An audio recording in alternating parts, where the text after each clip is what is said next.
Welcome to the latest episode of GPR, where we are discussing the first half of the season finale of Series 8 of Doctor Who. I am your host, Davey Beauchamp. I'm joined by my co-host, Drew Meyer. Woo! Darkwater. Darkwater. Darkwater. Yes. Davey. Yes. Darkwater. Is that kind of like Black Panther for you? Nothing is Black Panther for me other than Black Panther. But that's a different podcast. It's really not. It should be. It should be. Drew Meyer talks about Black Panther would be a great... Really not. It really would be really bad. So, what'd you think? I liked it. We came into this with possibly the weakest episode of the series, with Into the Forest of the Night. In the Forest of the Night. And, which still wasn't a bad episode, but, you know, that's the thing with finales, is they're going to be hit or miss. Yeah. And it's been such a consistent series so far that this is, I think this bode well for Death in Heaven. Yeah. However, that being said, as anyone who's watched a series finale written by Stephen Moffat is concerned, the second half is rarely, even remotely, like the first half. I mean, tonally, story-wise, what you expect. So yeah. Did you like it? You know, I enjoyed it. Uh-huh. But because I know this is a part one of a part two, it's hard to separate the two together, because we know that it was written as one, they cut it in two, and you're right, because we know we're getting unit, we know we're going to get a lot more action adventure in the second part, and as it stands on its own, I really enjoyed it. I hate to say it, I think this was the weakest acting we've had from Jenna Coleman so far. Mm-hmm. That's a very bold statement. I know it's a very bold statement. I don't know, I just didn't feel like she had the impact that she's had in the past. It didn't feel, I don't want to say she phoned it in, but it doesn't feel as raw or as real as her previous performances. Oh my, not even the dream sequence volcano scene? When she breaks down, yes. Oh God. But leading up to it and some of the stuff afterwards, I don't know. I just... Okay. Things weren't clicking, but that could also be, we're only getting half the performance. Half the story. All right. But I am so geared up for next week. I really am. It isn't funny. I want to see how this ends, because I got to say, I thought it was. Overall, I think it was absolutely wonderful. Mm-hmm. I want a piece of art like the guy had in that office. The black piece of art with the two white circles that weren't actually connected in that. I want that. I want that for my office. I think that would be I want to make that. But if I made it, it would only be for me. I don't think I could actually reproduce it for sale. Sure. But I would love to have that. I was giggling when I was seeing the two circles together. It's like, I know it's coming. So I didn't catch it the very first time, because there's the two non-connected and they're actually two full circles. Yeah. The first time didn't pass me by. Then when you start seeing that repeated and they're connected, I'm like, oh, okay, that's really clever. Yeah. So I want to take one step back, because you said we know what's happening in the next. We know we're getting a unit. And I thought it was interesting because the next time trailer for I haven't seen it. For Into the Forest, the one that Into the Forest of the Night shows the next time for Darkwater shows scenes from Death in Heaven. Yes. Which I thought was really interesting. I thought certainly Unit is going to have to make an appearance because they... Yeah. Okay, so my wife, who likes Doctor Who, but is more of a Doctor Who tolerator than a Doctor Who fan, in that I think my enthusiasm dampens her mood because it's about all I talk about. Hence the jar, which by the way had $50 in it when I cleared it out on Friday, so I'm pretty happy about that. Is that just a week's worth of talking Doctor Who? Most of that has been in the last couple of weeks leading up to Li Who. Yeah. I had to put some serious cash in there a couple of days ago when I got my interview schedule, and wouldn't stop talking about it. Oh, we haven't even talked. I don't even know who you interviewed yet. I can talk about that towards the end. Anyway, when I think it's Seb or the doctor went through the doors, the double doors, and brought them together, my wife goes, "Cybermen! are there going to be Cybermen in this? And I'm like, yes. Yeah. So, okay, I fully admit that it's hard to judge this episode knowing that there's going to be a second part, but I think we can look at it based off of the merits of the first part of a two-parter. Yeah, I agree. And you know, there's certain things that you need in the first part of a two-parter. You need to set up a plot. You need to end on a decent cliffhanger that has a decent threat. And talking about cliffhangers, Capaldi was so excited that he got a cliffhanger. I bet he was. I have, because I watched the Doctor Who extra, which I normally don't do because I don't think they're up to snuff compared to what we had with Confidential. But I wanted to watch it for various reasons, and just Capaldi talking about, I get a two-parter, I get a cliffhanger. He was excited. He was excited, and I gotta say that I haven't really missed the two-parters this season. No. This series. I've enjoyed the single parts. I think they've done an excellent job giving us a wide variety of stories. Yes. And this is a good one. It was nice and dark. I think Rachel Talali did. I hope I'm pronouncing your name correctly. I think she did an excellent job directing. Oh, phenomenal. This has got me really excited. There's a lot to talk about, even though at the end of it, I haven't watched it a second time. I didn't actually feel like I needed to watch it a second time. I kind of want to watch the second episode prior to the last one and get that feel. I don't want to oversaturate a finale. I've watched it twice. Yeah. Once, before I saw it with anybody else, including Maya, and then once with Maya. Yeah, to see how she reacts. Because the thing is as I was getting you the episode, it said, it's going to take 2-3 minutes to put it on the disc. It's like, 2-3 minutes. Let me see what the cold open is. And I couldn't stop. I could not stop. I honestly, I was hooked. It really hooks you. Well, let's talk about that opening. Yeah. Did you have any inkling as to what was going to happen to Danny? No, not a clue. As he was walking towards the traffic, I went, oh, Megan's like, what? I'm like, I think he's gonna get hit by a car. And she's like, what? Silence on the other end of the phone. I thought that was so well done. Yeah, I thought the opening scene with her talking disjointed and having all those sticky notes so she doesn't mess anything up. Those sticky notes. Oh, Davey, I thought of you as soon as I saw those sticky notes because I was thinking she was trying to put her timeline together compared to the doctor's. And I thought, oh, that's really going to be exactly, which had nothing to do with it was her trying to get through that conversation. Yeah. I think she finally made her choice. I think so too. And that was her trying to be able to articulate it. Because she said, I've done some bad things, I need to apologize, but I want to give you something I've never given anybody else that I'm only giving you. Oh God, I mean, that was one of the moments where she shone with her acting and everything. But God, it was brilliant. That scene was brilliant, that cold opening. And it was just like, I can't stop. It hooked me. I could not stop. Yeah, I mean, it's one of those things where had the episode ended with that, it still would have been, like we got, really, that cold opening was like a kind of a cliffhanger teaser for us. It was really good. What did you think of the Neither Sphere?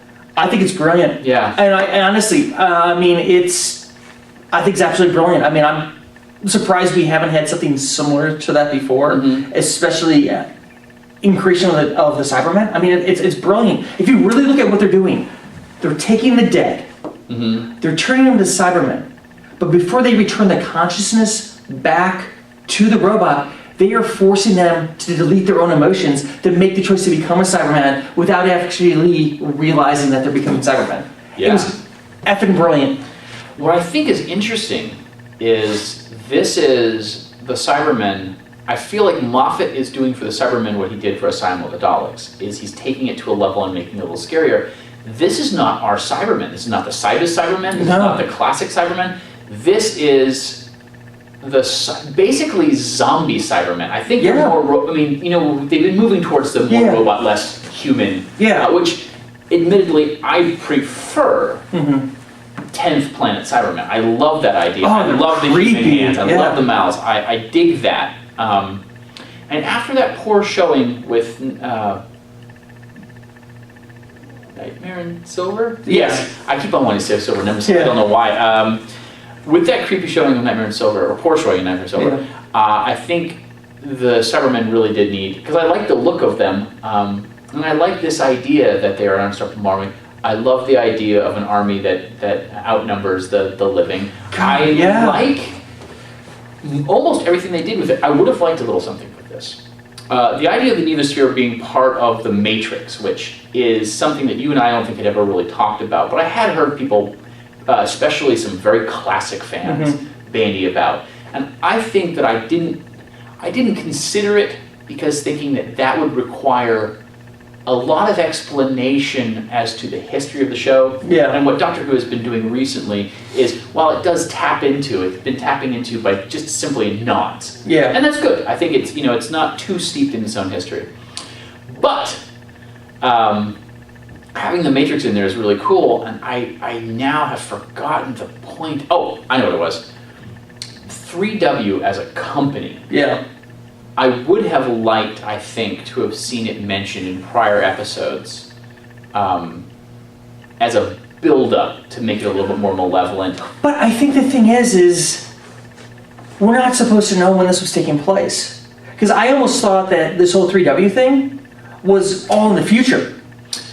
I guess that's a good point. I guess that not knowing where we are chronologically to make it a current story. Okay, I like that. But when they show that we're in the present, that was a real mind turner. But I can almost explain it when we get to that part. Sure. And this is another one of those moments where, as a fan and having the connection to the invasion, like having seen the invasion, enjoying that. I haven't seen the invasion yet. I'm going to watch that, if all goes well, tonight. I meant to do it this weekend, but because of everything that's going on in my life with moving, new job, everything like that. You're busy. I'm busy, but I really want to watch the invasion now, even more so, to see if Moffat isn't just, replaying some of the scenes, if there isn't some plot points he's also taking from it. I also, and this is where my failure as a Who historian goes, I think there's also a tribute to that same scene in 30 Years in the TARDIS. So if you have the shot of DVD, I think there's maybe a lone Cyberman walking the steps in front. But what I'm saying with this is, as a fan, we can appreciate it, but as someone who's not British, this doesn't, like our last episode, doesn't impact us in quite the same way, because it's not like, the Doctor has landed the TARDIS on the Empire State Building, or I don't know if there's a landmark anywhere near here. But here's the thing is, we still don't have the impact yet. The invasion had just begun. We just saw them leaving. Sure. I'm going to put in quotes here, the cathedral. Right. Because it needs quotes, and I'll explain why later. But, I mean, we didn't get the sense of invasion yet. We haven't had the sense of them trying to take over. Absolutely. But just to see something that you're familiar with, a famous landmark with Doctor Who, Well, it'd be like them marching the steps of the Library of Congress, or anything like that. Of course, the White House really doesn't have any steps, but walking, actually what would be cool is like walking the mall of the Reflective Pound of the Washington Monument, something like that, or walking around the Lincoln Memorial. That'd be really, really cool for us, because like you said, the cultural connotation. Right, and that's what I'm saying is I feel like it's a shame that you and I, as viewers, don't have that same impact. It's not to the detriment of the episode. It's just, I wish I could appreciate Trafalgar Square covered in forest more so than I did, and I wish I could appreciate this. I'm not saying it's bad. I love it. I'm thrilled by it. I just kind of wish I was British. I do. Their accents are so keen. Anyway, so we've got Dead Danny. Yes. We've got a Neither Sphere. We got Missy. So this is the most. Obviously, we get the most screen time with Missy. I just want to say, my God, that actress steals the scene every time she's in it. Way to go with your acting. Way to go with the casting. Way to go with with everything about Missy. Bravo. Brava, yes. Well, I suppose Bravo could count as well too. But wow, what an introduction scene! Just Missy laying one on the doctor. Clara, is it over yet? Just brilliant. Loved it. The hand on the chest for the heartbeat. You know, in having only seen it once and not knowing the implications of that moment. God, watching it again the second time, I'm is sure it's just actually so amazing. Let's start the fiction now. Well, no, I mean, just so you can really appreciate the look on Capaldi's face, the acting on both sides of that scene, just taking on a whole new level of just... There's some depth. Wow. There's some depth to that one. I love Missy pretending to be a dumb automaton. Yeah. I can't even remember what Missy stood for, but as soon as she said it and went kind of like, I am the... Basically, she pulls a C-3PO. Yeah. Something very similar. Brilliant. And I was like, oh, let's go. Dr. Chang! Yeah. Oh, so good. Yeah, I really want to watch this again now. Shall we talk about the reveal? Let's talk about Missy. Let's talk about Missy. Okay, so Missy's the master. I'm going to say right now, is claiming to be the master. I'm glad you said that because I felt the exact same thing. And the reason why I still am not 100% sold, that's one of the reasons why I watched the extra. But of course, Moffat will go a long way to play a scene. Moffat is notorious for the red herring.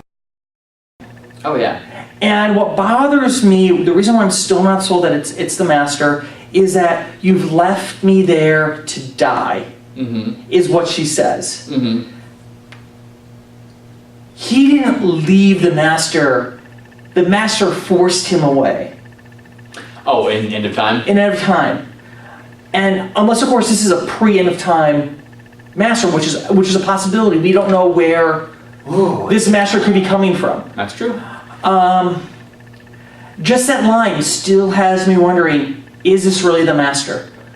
Well, if it's... Okay, let's start off for a moment and assume it's the master. Yes. Okay, let's say it turns out to be the master. And I watched the extra as well. And I heard Moffat say that it's the master. But I also heard Moffat, before Series 8 wrapped, saying, oh no, the master is definitely not coming back in this. Yeah. He was squashing any of those rumors. Let's say this. We had gone over whether or not Missy was going to be short for mistress, which was going to be a female version of the master. And it seemed like, well, that's too obvious. And here's one of the things that, even if it turns out to not be the master, I think what I'm hoping this will do is help fans like you and I not get so wrapped up in the minutia of an episode. Because I gotta say, there's a certain point where I stop enjoying watching these episodes trying to figure out the overall plot because of all the little red herrings that they drop. It becomes a little distracting from the story that we're watching. This was kind of right there in front of your face. So let's assume for a moment that it is the master. Did the reveal work for you? Yeah. Yeah. If it turns out to be the master, will that as a story arc work for you? You know, I will have to rewatch the entire thing. Okay. And if it turns out to be the master, are you happy with Miss Gomez as an actress to play the master? As of right now, yes. Okay. But you can't judge it just on what we've been given so far. I know, it's one of those things I have to see the long game on. And one last question. If she is in fact the master, would you be okay with her calling herself Missy? Or would you want to, by the end of the next episode or in the future, start to refer herself as the master? I'm wondering, if she's going to be the master, she needs to refer to herself as the master. Absolutely with you 100% there. Yeah. I don't necessarily like the idea of mistress just because it's a woman. Because, and this is a horrible thing, but it's just... One thing that still bothers me is that and if you go back to the very first time we see her, she refers to the doctor as her boyfriend. Yes. And I just don't buy the master saying something like that. Oh, well, I do. That definitely. I'm not saying that I'm I'm on board that it's the Master. Yeah. I think that Moffat is still trolling us. I think that we're going to get some more out of this. If it turns out that she's the Master, I'll be happy. If it turns out she's not the Master, I'll be happy. Either one is fine. But I will have to say that depending on which Master we're talking about, no, all the Masters, that definitely sounds like something that the Master would pull off. No. I can see the Delgado possibly doing it. Zombie Master, no. Yeah, but Zombie Master does that's an episode thing. I don't buy the... Ainley? You don't see Ainley doing it? No, not Ainley. I don't see Old Master. Oh, I see Derek Jacobi. Yeah, don't see that. Sims? Absolutely. Possibly, yes. Oh, there's no possibly about it. I'm 100% with him. And I think that the opposition toward the Jacobi Master is he didn't realize he was the Master. So I understand what you're saying with that one. How about Eric Roberts Master? No. Seriously? Oh. No. That absolutely seems like something he would do. No. But that's okay. Yeah, no. No. Not at all. All right, so what did you think? I know that's almost like burying the lead here, but I want to kind of go back and talk about Danny Pink and why Danny Pink decided to become a teacher. Oh, I love everything about from Danny this episode. Yeah. I love everything. And honestly, I don't know what Danny we have right now. Yeah. In the Neither Sphere. Because the Doctor is right. Get him to say something anybody would know. He wasn't able to. Oh, is that how you interpreted that? Yeah, okay, he wasn't able to because he couldn't even name the restaurant. Now, don't get me wrong, I can't always remember names of restaurants, but first date restaurants, even Davey remembers first date restaurants.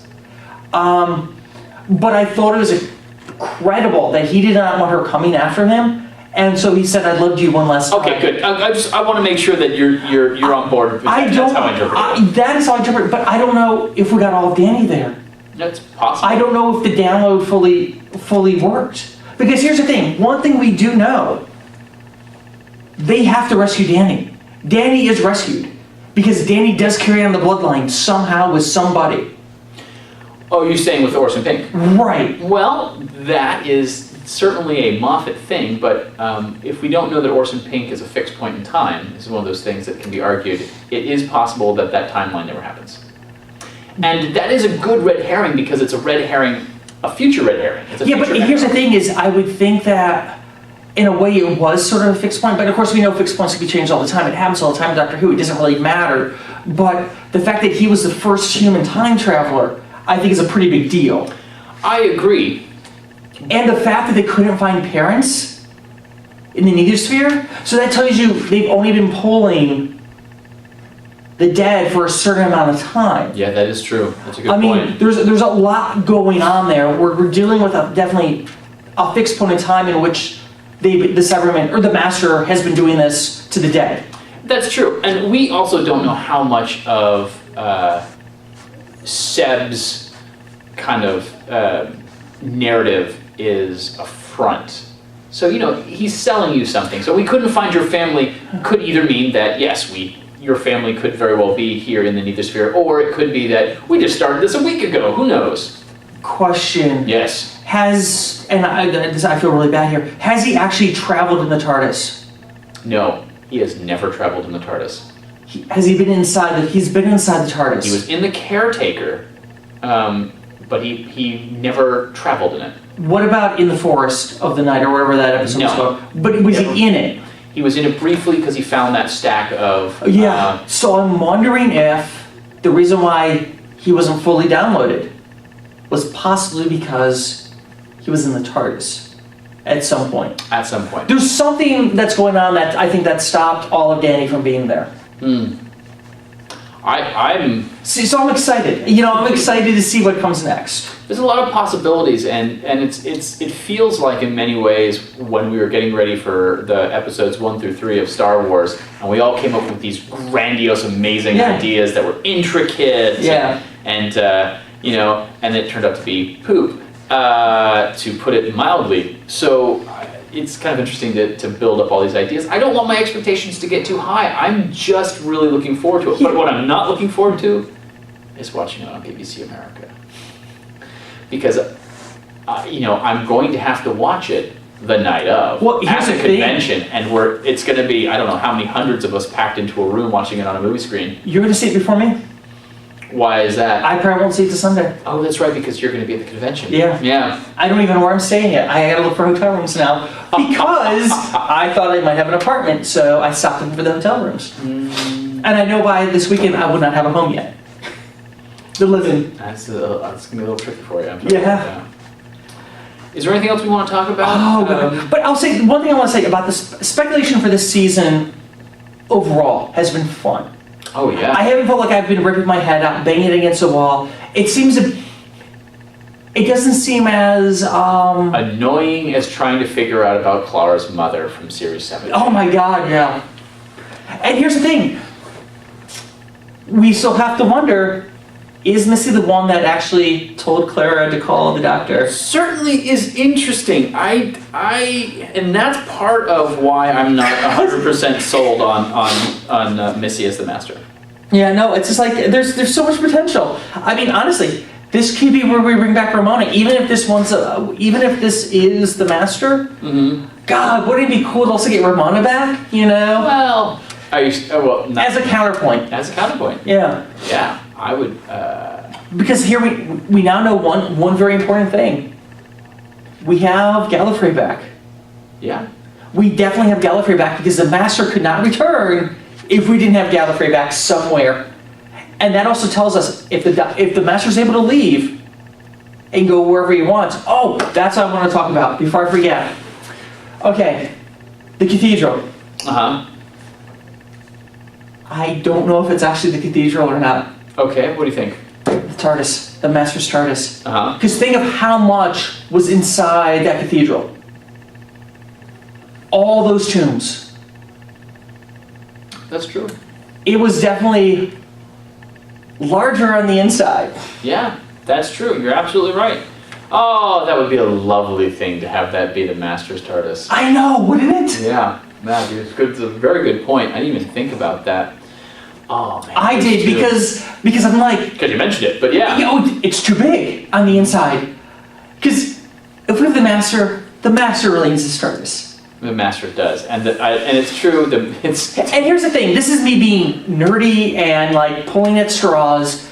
Think about look at the columns. We're going back to the Ainsley TARDIS, the columns and everything. It just is like, my God, wouldn't it be awesome if that's a TARDIS? I agree. I didn't even think of it. I think that's a great idea. I think that's very cool. Yeah. Anything else? This could very well be our last GPR at this location.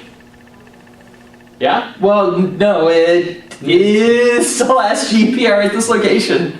So, yeah. So we have no idea where we'll be coming from, where we'll be filming and talking about this series finale. Yeah. I will be able to have... So I'm going to be recording during the convention. Yes. I'm also going to be using my phone as a microphone. Yeah. So it is possible that some of our updates will be not visuals, but will just be sound interviews sent in through there. And I know that we're moving towards both a YouTube and an iTunes format. And that's going to be in the future for... And that's definitely going to happen after I go home. Sure. After, yeah. So sadly, we might get some interruptions in the show right now, just because of life. Yeah. But honestly, I think in the long run, the show's gonna become more stable. Yeah. And things like that. Be able to release on a more regular basis, and things like that. So it's all really, really exciting.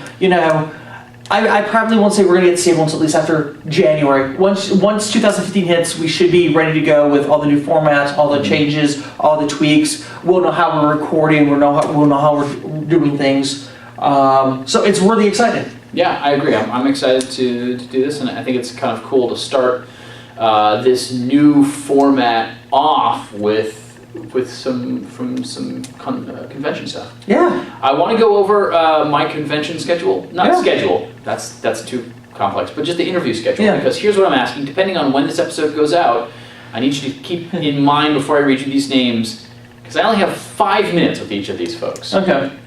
That's essentially one question, a greeting, a question, Yeah. an answer, and a thank you. Yeah. So if you had one question to ask the following people, Yeah. what would it be? And if you have a response, please leave notes on YouTube or Facebook. Of course, like us on Facebook and subscribe to us on YouTube. So here is my schedule for Friday before the convention officially starts. I get to meet and interview Daphne Ashbrook, Cool. Amazing Grace from the movie, and Yi Ji Soo, also Channing from the movie. Followed up by Colin Spall and Emma Campbell-Jones. Of course, Spall was both in classic and modern Who. The Cybermen two-parter that you don't like, but that's okay. Emma Campbell-Jones from Cass from The Night of the Doctor. Yeah. Followed up by Terry Malloy, Davros. Yeah. Boom. They're giving me 10 minutes with Nina Toussaint White, who is Mel's from Let's Kill Hitler. Followed by Wendy Padbury, Fraser Hines, and Deborah Watling. 5 minutes each with them. Colin Baker, and Terrence Dix.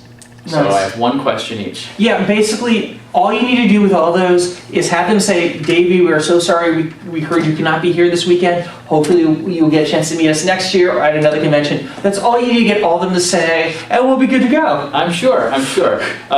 Missing from that, of course, is Paul McGann, but that's okay. I'm sure I'll see him throughout the Yeah, but convention. honestly, I think the big thing out of all those, the one question I think you should pose that Frasier is not so much a Doctor Who related thing, but Outlander. Outlander about how does it feel to have your character inspire this well-received thing of books, which is now being turned into a very successful TV series. Yeah, I agree. I think that's probably the best route to go with him. I kind of just want to high-five him for 5 minutes. If I could just, I'll just sit tell you, there. he is such a nice guy, because I've met him in the past, I've chatted with him.